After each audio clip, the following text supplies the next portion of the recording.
এই যে বন্ধুরা, আমি আজকে রান্না করবো সবজি ডাল দিয়ে। অন্যদিনে আমি প্রেশার কুকারে দিই, আজকে এমনি ডালটা আগে ফুটিয়ে নিচ্ছি। আসসালামু আলাইকুম বন্ধুরা, তোমরা সবাই কেমন আছো? আশা করছি আল্লাহর রহমতে ভালো আছে। আজকে আমি এই যে সবজি রান্না করবো। তো সবজির জন্য কি কি কেটে নিয়েছি, এখানে দেওয়া আছে কলা,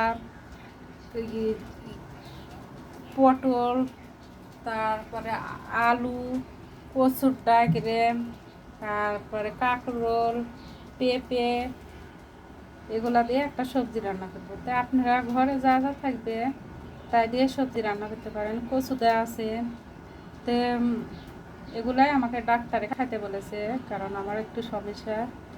তো বেশি বেশি করে সবজি শাক এগুলো বেশি খেতে বলেছে। তো অবশ্যই কমেন্টে জানাবেন কে কে সবজি খেতে পছন্দ করে। এই যে বন্ধুরা, দেখো এই যে সবজিগুলোকে তেলে দিয়ে দিয়েছি। সবজির কালারটা এত সুন্দর হয়েছে। আর সবজি খাওয়া অনেক উপকার, আপনারা সবাই জানেন কি না জানি না, কিন্তু স্বাস্থ্যের পক্ষে সবজি খাওয়া অনেক উপকার। আর এই যে হাতে মাখিয়ে কচু, এটাকে আমরা শোলা কচু বলি, কচু দিয়ে, আর এই যে নদীর মাছ দিয়ে এই যে চচ্চড়ি করছি মাছ দিয়ে।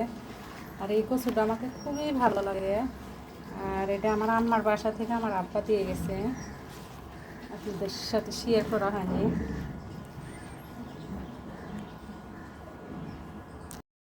বন্ধুরা দেখেন আমার সবজির কালারটা কত সুন্দর একটা হয়েছে। তো অবশ্যই আপনারা বাসায় এরকম করে সবজি রান্না করে খাবেন। আমার তো বেশ মজা, বাটিতে করে দিয়ে তুলে খাবো। তো কমেন্টে অবশ্যই জানাবেন আমার সবজির কালারটা কেমন হয়েছে। তো এই যে আমি শোলা কচু দিয়ে, নদীর মাছ দিয়ে চচ্চড়ি করেছি। এখানে দিয়েছি সর্ষে বাটা, কাঁচামরিচ, সব ধরনের মশলা। আবার গরম মশলা দিন না, গরম মশলা কিন্তু দিইনি। দিয়ে মাখিয়ে এটা রান্না করেছি, বেশি করে পেঁয়াজ কুচি। তো অবশ্যই কমেন্টে জানাবেন কে কে এই শোলা কচু খেতে পছন্দ করেন আর ওই সবজি খেতে।